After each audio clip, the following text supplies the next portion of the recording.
Hi everyone, I am Devanshu and today we will understand the architecture of SQLite. Remember from the last video, every database will try to define three layers: the storage layer, the query layer and the administration layer. So today we will look at how SQLite does it. So this is the architecture of SQLite. Let's try to understand each box. The first box is the interface. Every external component, service or library will define how the communication will happen between you, the user, and that component. If you don't speak in the language of the component, they are not going to honor anything that they claimed to do for you. In industry terms, this is called an API or an interface or a contract.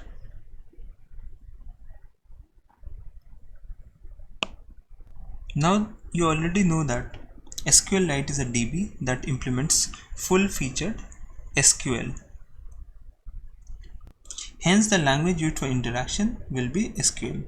If you remember from college days, SQL has 4 parts to it, and they can easily be mapped to our previous framework of storage, query and administration layer. The 4 parts are DQL, data query language, DDL, data definition language, DCL, data control language, and DML, data manipulation language.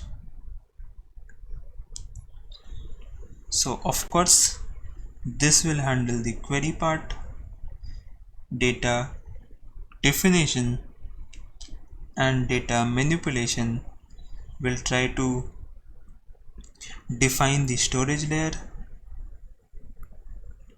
and the DCL will try to act as a administration layer. Next is SQL command processor.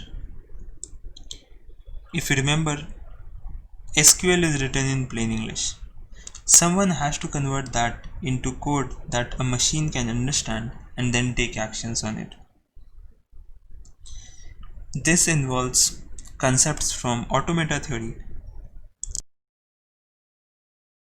The SQL script will be tokenized, parsed, and then an intermediate low-level code will be generated.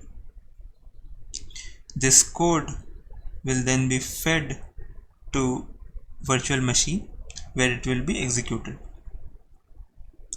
Virtual machine is just a fancy word for a memory space which is in direct control of SQLite, and anything executed in that space will be managed by SQLite. It provides a good boundary and abstraction where computations and actions defined in the bytecode can happen. So this covers this piece of things. Let's understand how the data is actually stored, and this is the storage layer. An SQLite database is maintained on disk using a B-tree implementation. A separate B-tree is used for each table and index in the database. All B-trees are stored in the same disk file, which means that file operations has to happen. Files actually come under the operating system scope. Hence, there should be a way to talk to the OS. And here the OS interface comes in. It provides methods for opening, reading, writing and closing files on disk, and some other OS specific tasks such as finding what is the current time, implementing pseudo random number generator, etc. To mask the differences between Windows and Unix systems, SQLite uses abstract objects called VFS. The next component is the pager. It should be logical enough when I say that you don't want to keep the whole file/database in the memory. The whole file is distributed into smaller chunks called pages. So this can be called page 1, page 2, page 3, page 4, page 5, page 6.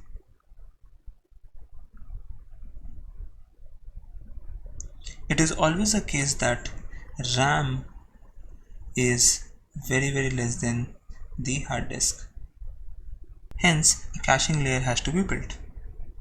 It has to establish the balance between RAM limitations and the query latency. This component manages which pages needs to stay in the memory and for which pages we need to hit the file system. The B-tree module requests information from the disk in fixed size pages. This layer is responsible for reading, writing and caching these pages. This layer also implements the capability to provide rollback and atomic commit abstractions. Then the final layer is the utilities. It has a collection of helper functions, something like string comparisons, memory allocator, etc. Well, this is it. This is the architecture of SQLite. I hope the explanation helped you understand the different components that you would expect when you want to implement a database. Thanks for watching and do like and subscribe.